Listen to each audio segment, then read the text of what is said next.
Welcome to the Tech Egg. Don't get scrambled. Enjoy the video. In this video, I will show how to make creamy Italian salad dressing. First, gather your ingredients. You'll be amazed at how quickly this comes together. This simple method ensures a delicious, creamy dressing that's far better than store-bought. It's perfect for busy weeknights or when you want to impress guests with a homemade touch. Get ready to elevate your salads with this fantastic recipe. For our creamy Italian dressing, you'll need 1/2 cup of mayonnaise, which provides that lovely creamy base. Then, grab 1/4 cup of red wine vinegar for a bright, tangy kick.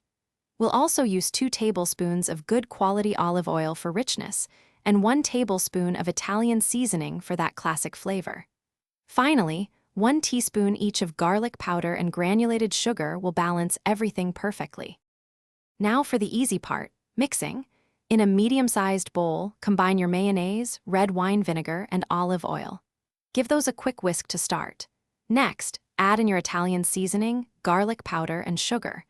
Whisk everything together thoroughly until the dressing is completely smooth and all the ingredients are well incorporated. Make sure there are no lumps, and then give it a taste to adjust any seasonings to your preference. Once your dressing is perfectly mixed, transfer it to an airtight container. For the best flavor, refrigerate it for at least 30 minutes before serving. This allows the flavors to meld beautifully. This homemade creamy Italian dressing will stay fresh in your refrigerator for up to 1 week, making it a fantastic make-ahead option. Enjoy it drizzled generously over your favorite green salads, or even use it as a flavorful marinade for chicken. Thanks for watching. Consider subscribing if I helped unscramble your problems.